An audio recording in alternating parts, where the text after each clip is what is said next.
প্রিয় দর্শক, আসসালামু আলাইকুম। আশা করি আপনারা সকলে ভালো আছেন।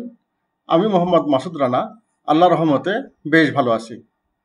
আজকে আমরা চলে এসেছি গাইবান্ধা জেলার ফুলছড়ি উপজেলার কাঠুর গ্রামে যমুনা নদীর তীরে।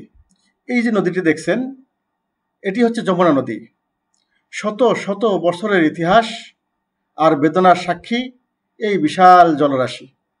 দূর থেকে একে শান্ত মনে হলেও এর ভেতরে লুকিয়ে রয়েছে অগণিত পরিবারের কান্না, বেদনা আর সংগ্রামের গল্প। আজ আমরা নৌকা বেয়ে চলে এসেছি এই নদীর বুক চিরে, ঠিক সেখানে যেখানে ভাঙনের সাথে যুদ্ধ করে চলছে অসংখ্য মানুষের জীবন। চলুন শুরু করা যাক। এখন আমরা পৌঁছে গেছি যমুনার পারে। এখানকার প্রতিটি মানুষ, প্রতিটি পরিবার এক একটি সংগ্রামের ইতিহাস। নদী ভাঙনের সাথে সাথে লড়াই করে চলে তাদের জীবন। তারা গড়ে তোলেন নতুন জীবন, আবার হারায় সব কিছু, আবার গড়েন। আজ শুনব তাদের এই দুঃখমাখা জীবনের গল্প এবং দুঃখের গল্প। নদীর পাড়ে পৌঁছতেই আমরা পেয়ে গেলাম এক বৃদ্ধ চাচা মিয়াকে। তাকে যখন আমরা বললাম তার বাড়ি কোথায়, কী সমাচার, সে দুঃখ ভারাক্রান্ত কণ্ঠে আমাদেরকে বললেন, চলেন আমাদের সঙ্গে। আমরা তার সঙ্গেই তার বাড়ির দিকে এগিয়ে যেতে লাগলাম। প্রিয় দর্শক, আপনারা দেখতে পাচ্ছেন নদীটি দেখা যাচ্ছে এবং নদীর পাশেই এই যে জীর্ণ শীর্ণ বাড়িটি, এটাই হচ্ছে তার বাড়ি। একদম ঠিক নদীর কাছারের উপরে। যে কোনো মুহূর্তেই এই বাড়িটি আবার নদীগর্ভে বিলীন হয়ে যেতে পারে। তো চলুন শুনবো আমরা তার মুখ থেকেই সবকিছু। আচ্ছা, ওই ওদিকে বাড়ি ছিল, পরে ওখান থেকে ভাঙিয়ে ভাঙিয়ে এখানে আসছে। এখন তো একবারে নদীর সাথেই আপনার ঘর, কাছাড়ের সাথেই। তো এখন কয় ভাঙা দিয়েছেন?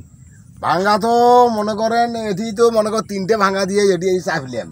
এর আগে তো মনে করেন ভিটে আসেন না, এটি ভাঙি গেল, গেলাম চরত। চরত থাকি চর ভাঙি গেল, গেলাম ওই যে দেখা যাচ্ছে আবার এখানে চাপছি।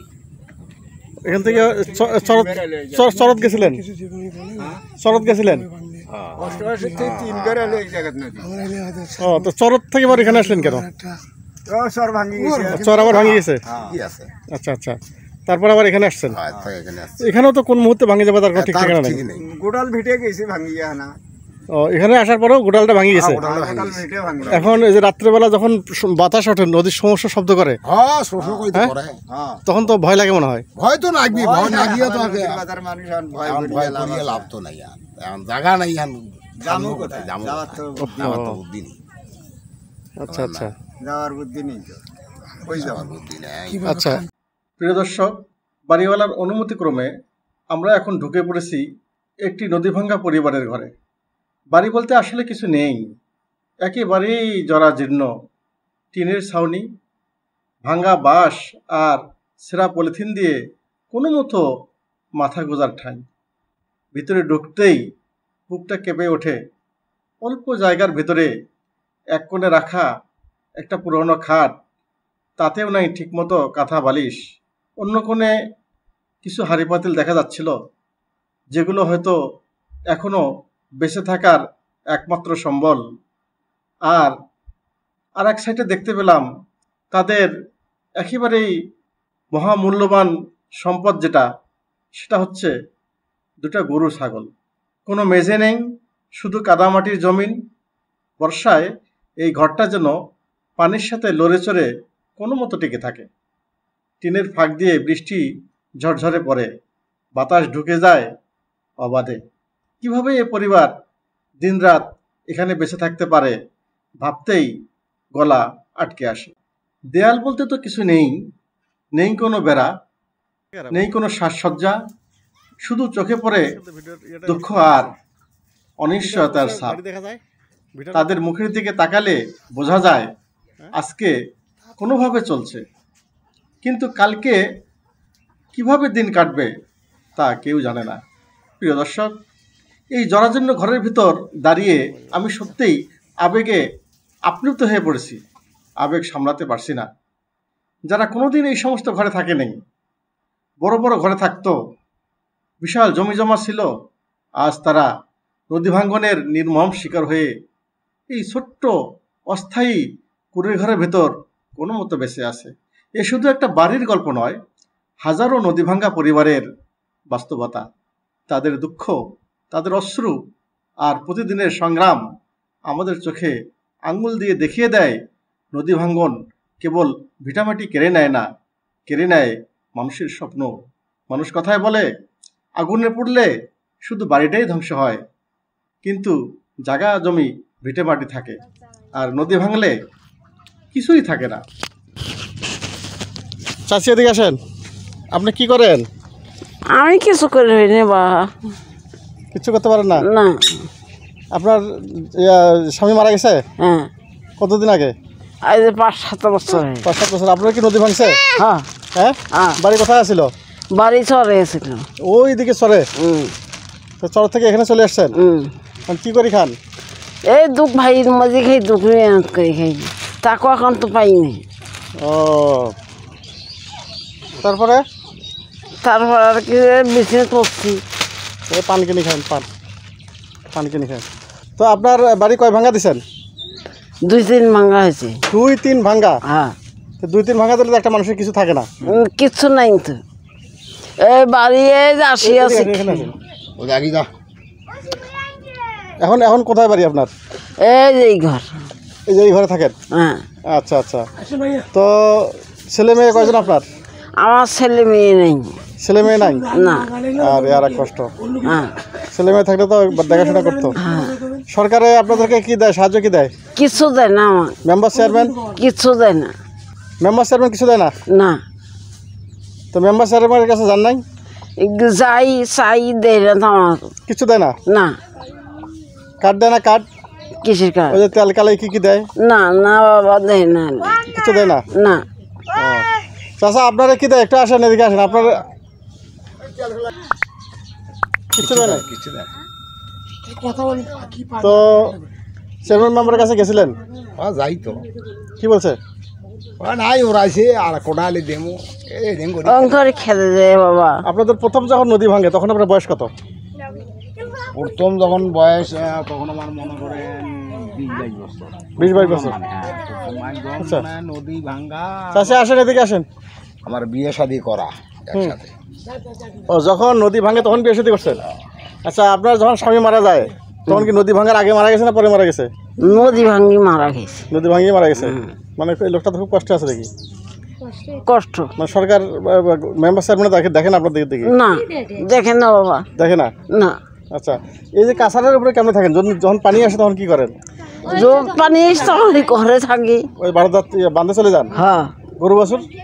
গরু বছর গরু বাছুর নিয়ে বান্ধের উপর ওঠেন? হ্যাঁ। আহারে, এখানে এখানে কতখানি পানি হয় যখন পানি ওঠে? 1 বছর বেশি হয় না, 1 হাঁটু হয়। 1 হাঁটু হয়? আচ্ছা আচ্ছা। তো পানি যখন ওঠে তখন চোর ডাকাত আসে না? আসি। চোর ডাকাত আসে? রাত্রে করে বসে থাকা লাগে? হ্যাঁ। ও, তাহলে আপনি যখন মানে বিয়ে শাদী করেন তখন নদী ভাঙিয়ে গেছে একবার, তারপরে ফির ভেঙে পরে ভাঙিয়ে দিয়ে চরত দিলে।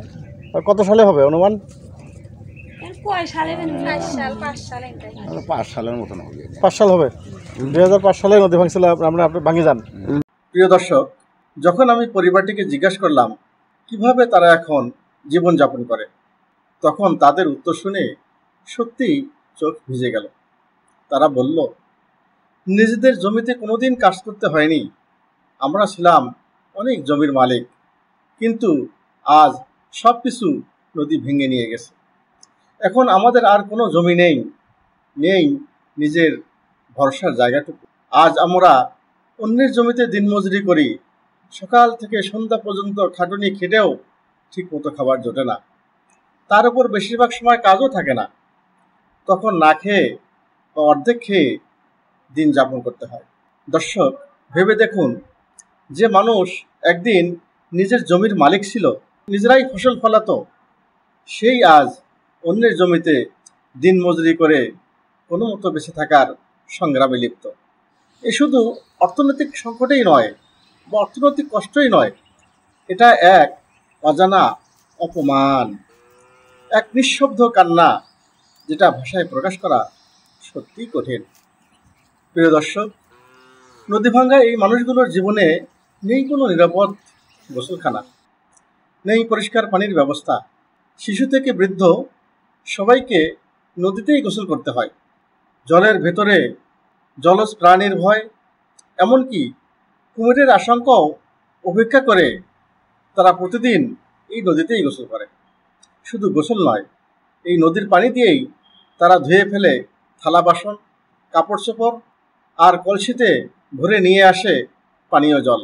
ভাবা যায় যে নদী প্রতিনিয়ত তাদের জমি ঘর ভেঙে নিয়ে যাচ্ছে, সেই নদীর জল দিয়েই আবার তারা বাঁচতে বাধ্য হচ্ছে।